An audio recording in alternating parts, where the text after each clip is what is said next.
Hello students, welcome back to Python. In this session, we will cover list comprehensions, which is a concise way of creating a list. It is a shorthand way of creating list using for loop in the form of single statement. So let's see its examples. तो चलिए start करते हैं। मैं सबसे पहले आपको traditional method से list create करके दिखाऊंगा, जैसे हम लोग लूप चला के यूजुअली करते हैं। उसके बाद फिर मैं आपको लिस्ट कॉम्प्रिहेंशन से कंपेयर करके बताऊंगा। तो यहाँ पे मैंने एक सिंपल लूप चलाया और अपेंड से हम लोग लिस्ट में एक एक एलिमेंट ऐड करते हैं। तो इस लिस्ट में 1 से लेकर 10 तक ये सिंपल एलिमेंट की एक लिस्ट क्रिएट करेगा जो कि L1 होगी। और इसी के साथ यहाँ पे मैंने एक और अपेंड किया है जो कि इसके ट्वाइस ऑफ एलिमेंट की एक लिस्ट क्रिएट करेगा। तो अगर मैं यहाँ पर इसे प्रिंट करूं L1 और L2 को, तो वो 1 to 10 एक लिस्ट होगी और दूसरी वाली जो लिस्ट होगी वो आपकी twice of the above list होगी, यानी कि 2 से लेकर 20 तक। अगर मैं इसको रन करूं तो वो मुझे यहाँ पर आउटपुट में शो कर देगा। अब देखिए यहाँ पे अगर इसी को अगर मुझे लिस्ट कॉम्प्रिहेंशन से करना है तो आप ये भी काम कर सकते हैं। आप इसको इस तरह से भी लिख सकते हैं। मैं पहले लिख देता हूं, फिर मैं आपको समझाता हूं। For I in range 1 to 11, और इसका मतलब क्या होगा कि यहाँ पर ये जो आई है ये आपके इस लिस्ट में एक एक एलिमेंट असाइन करेगा और ये जो आई होगी इसकी वैल्यू वो इस फॉर लूप से उठाएगा। So this is another way of doing the same thing. इसी तरह से मैं ट्वाइस ऑफ एलिमेंट की भी एक लिस्ट क्रिएट कर देता हूं, आई मल्टीप्लाई बाई 2 और फॉर द सेम लूप। तो अभी अगर हम देखेंगे तो इसका आउटपुट वही आएगा जो अभी आपका ऊपर आउटपुट आ रहा था। तो मैं L3 और L4 को प्रिंट कर देता हूं, जिसमें से L3 जो है वो आपके L1 जैसा आउटपुट देगा और L4 जो है वो आपको L2 वाला आउटपुट दे देगा। तो चलिए रन करके देखते हैं। अब देखिए यहाँ पर L1 और L3 को अगर हम कंपेयर करें तो सेम है, और L2 और L4 अगर कंपेयर करें तो वो सेम है। तो ये जो L3 L4 है ये आपका लिस्ट कॉम्प्रिहेंशन मेथड है, जो कि एक कंसाइज वे है, एक शॉर्टकट मेथड है। वही सेम काम करने का यूजिंग लूप, और एक ही स्टेटमेंट में आपका काम हो जाता है। तो चलिए आगे और एग्जांपल्स देखते हैं। चलिए अब देखते हैं कि लिस्ट कॉम्प्रिहेंशन में कंडीशन कैसे लगानी है। ये जो कंडीशन है वो आपके फॉर लूप के बाहर हम लोग अप्लाई करेंगे। तो यहाँ पे मैंने लिखा n, और n के बाद ये सिर्फ वही n आपका लिस्ट में क्रिएट होगा, यानी n के सिर्फ वही एलिमेंट्स आपके लिस्ट में अप्लाई होंगे जो इस पर्टिकुलर इफ एल्स कंडीशन के अकॉर्डिंग सेटिस्फाई होंगे।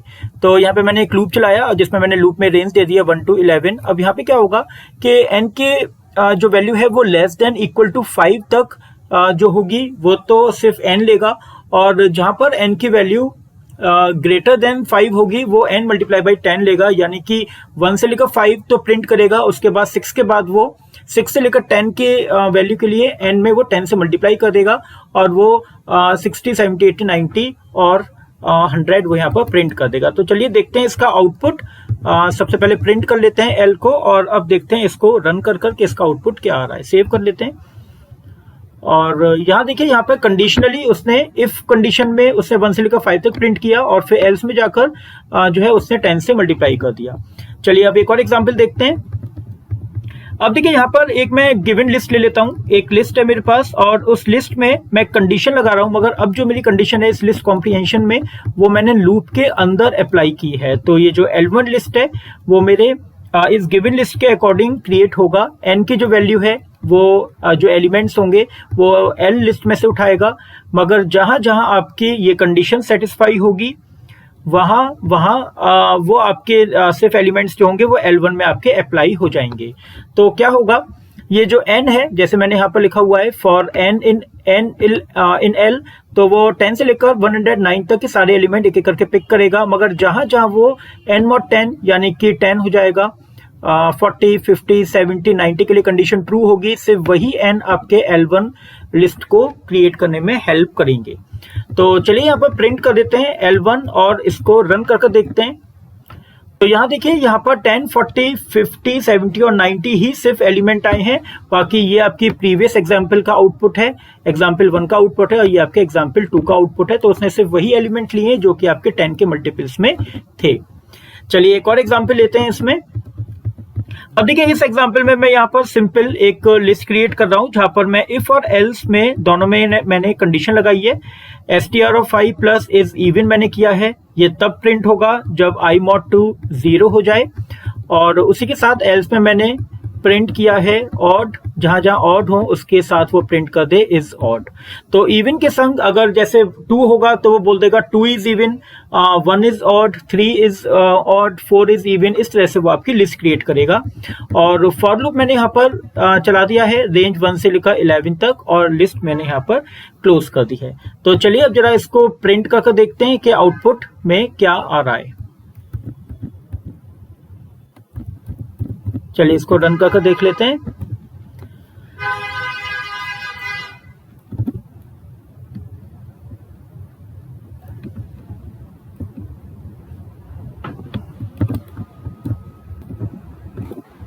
यहाँ पर प्रिंट कर देते हैं L, जो उसने लिस्ट फॉर्म की है। अब इसे रन करके देखते हैं। तो यहाँ देखिए, यहाँ पे आपको दिख रहा है वो 1 is odd, 2 is even, 3 is odd, 4 is even, और इस तरह से वो आपकी लिस्ट क्रिएट कर रहा है। तो ये अलग मेथड है, ये भी एक मेथड है, आप ऐसे भी काम कर सकते हैं। तो चलिए आगे और देखते हैं कैसे लिस्ट कॉम्प्रिहेंशन में काम कर सकते हैं। चलिए अब यहाँ पे इस वाले एग्जांपल में देखते हैं कि आप यहाँ पर टेबल कैसे प्रिंट कर सकते हैं। किसी भी एंटर्ड नंबर में टेबल कैसे प्रिंट करना है। तो एक मैंने लिस्ट ले ली है एम्प्टी, और एक मैंने नंबर एंटर कराया यूजर से। अब उसके लिए मैंने लूप चलाया है 1 से लेकर मैंने उस नंबर के 10 से मैंने मल्टीप्लाई कर दिया। जैसे अगर यहाँ पर 7 अगर आपने एंटर किया है यूजर से, तो 71 तक मैंने लूप चलाया है, जो कि वो 70 तक काम करेगा। अब टेबल प्रिंट करने के लिए मैंने यहाँ पे कंडीशन रखी इफ i mod n मैंने क्यों रखा है, क्योंकि n आपका 7 है और 1 आपका मूव करेगा 1 2 3 i जो है वो आपका चलेगा 1 2 3 4 5 6 के लिए, जहां पर कंडीशन फॉल्स हो जाएगी। और 7 पर i की वैल्यू 7 mod 7, n की वैल्यू जब आपने 7 अगर एंटर की हुई है और i की वैल्यू जब 7 पहुंचेगी तब ये कंडीशन ट्रू होगी, या फिर i की वैल्यू जब 14 पहुंचेगी तब ये कंडीशन ट्रू होगी।